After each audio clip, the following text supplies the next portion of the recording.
bertemu dengan seorang ustadz, kemudian ustadz itu bilang begini. Ini latar belakang saya kenapa saya belajar pengobatan Nabi. Ustadz itu bertanya kepada saya begini, "Dok, antum yakin gak sih dok kalau antum masuk surga?" Kira-kira kalau ditanya seperti itu, Bapak jawabnya gimana Pak? Yakin gak sih Pak masuk surga? Insya Allah pasti ya. Saya jawabnya pada waktu itu apa? Yakin Ustaz, saya masuk surga karena Allah menurut prasangka hambanya. Tapi Ustaz itu bilangnya lain. Kayaknya antum masuk neraka deh. Waduh, Insya Allah kok bisa bilang begini Ustaz? Dari mana antum berpatokan anak masuk neraka? Tapi Ustaz itu cukup cerdas. Dia memberikan data-datanya ke saya. Maka saya bersyukur kepada Ustaz tersebut ya. Dia ambil pada waktu itu, mohon maaf ya, saya menyebut merek, mohon maaf. Diambil obat, ya dok. Saya nyebut merek, mohon maaf ya, Lovenox. Obat apa itu? Obat yang dipakai untuk mengencerkan darah. Biasanya diberikan pada penderita penyakit jantung, stroke dan gangguan bekuan darah. Lovenox. Di situ tertuliskan kata apa? Porsin origin. Ada yang tahu porsin? Ada yang tahu? Nggak ada yang tahu. Berarti kalau dokter ngeresepin obat apa aja ditelan semuanya nih. Masya Allah. Porsin itu isinya Pak, babi Pak.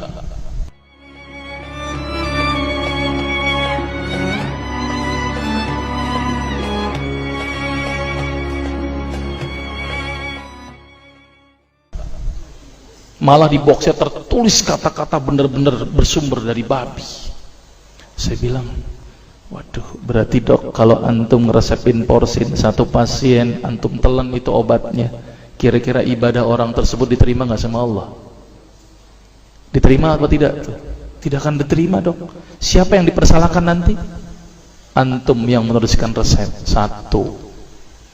Diambil lagi obat yang kedua. Saya cerita latar belakang dulu ya sebelum saya terapi senyum. Diambil obat yang kedua. Pada waktu itu diambil apa? Atrapid. Apa itu? Insulin. Tulisannya apa? Human insulin.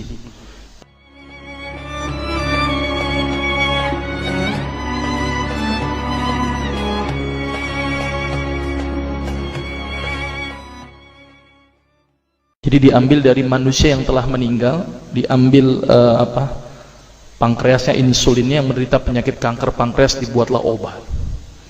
Berarti dokter sudah menyuntikkan manusia ke dalam manusia. Diambil lagi obat yang ketiga. Luar biasa ini dokter. Apa Ustadz ini?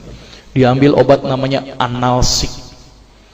Apa itu analsik? Obat untuk pusing. Ini di kalangan dokter sering resep ini nih. Isinya apa? Antalgin dan diazepam.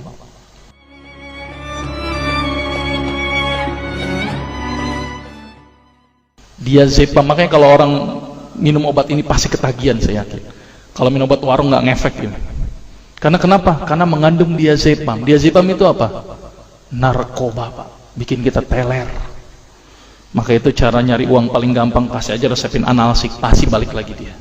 Karena kenapa? Narkobanya bikin kecanduan. Dia mengandung diazepam. Diazepam fatwa ulama bagaimana? Haram. Diambil lagi obat batuk, kodein.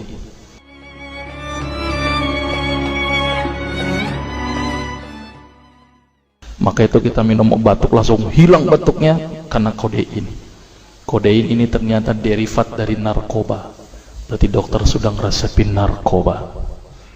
Diambil semua obat sirup di depan saya, lihat dok, lihat semuanya. Ada nggak yang tidak mengandung alkohol? Semuanya mengandung alkohol. Sampai saya pikir, Masya Allah, berapa ribu pasien yang telah saya resepkan obat-obatan haram tersebut. Ini yang menjadi kegelisahan saya Pak. Maka itu saya beda haluan, kemudian belajar hadis, walaupun gak lulus-lulus biarin, gak apa-apa. Terus kemudian saya melihat ada sesuatu yang salah. Kenapa? Karena agama Islam tidak dipelajari secara benar. Banyak umat Islam saat ini belajar akidah, belajar akhlak, belajar fikih. Tapi lihat, pernahkah umat Islam di sini belajar masalah kesehatan Islam? Sedikit sekali. Kajian-kajian tentang kedokteran Islam hampir tidak ada.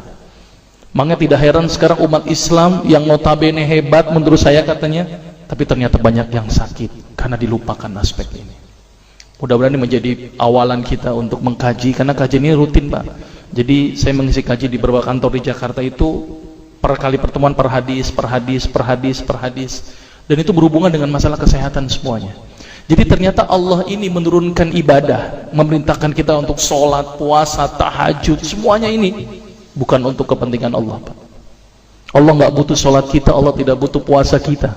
Ternyata Allah menurunkan ibadah adalah bentuk rasa sayang Allah kepada barang ciptaannya, yaitu manusia.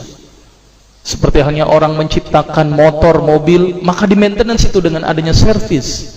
Maka Allah juga memaintenance barang ciptaannya, yaitu manusia, dengan servis. Servis yang dilakukan adalah dengan ibadah. Jadi kalau seandainya kita tidak melakukan ibadah, sama aja tidak mau servis diri kita sendiri. Saya akan terangkan ternyata semua amalan yang dicontohkan Rasul itu bermanfaat dari sisi kesehatan. Saya akan mulai nanti dengan terapi senyum ya. Ini lewat saja. Ini saya mohon maaf nyebutin obat-obatannya, mohon maaf ya. Ini juga mengandung plasenta. Plasenta itu ari-ari ya. Jadi di luar negeri itu ari-ari dipakai obat Pak. Kalau di Indonesia diapain Pak? Dikubur, kadang-kadang pakai apa? Kaca, pulpen, buku, kadang-kadang pakai kurungan ayam. Kreatif, tapi kreatif nggak benar. Itu ya. Di sana ini obat Lovenox namanya ya. Jadi bersumber babi. Ini yang mengandung narkoba.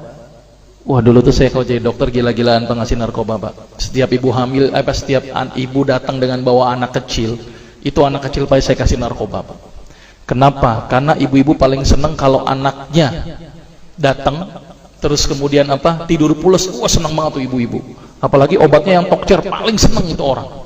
Maka itu saya kalau ngasih obat antibiotik dulu nggak, namanya amoxicillin, ampicillin, nggak level buat saya. Apa yang saya kasih? Cephalosporin. Obat turun demam aja nggak ngefek, menurut saya cuma 500 mg Pak, 650. Dan selalu anak kecil datang kan alasannya takut kejang. Selalu saya tambahkan apa ini Pak? Luminal. Saya dulu bandar narkoba Pak, tapi legal, resep. Maka itu saya banyak dosa ini. Mudah-mudahan ini bisa menembus dosa saya nanti di akhirat.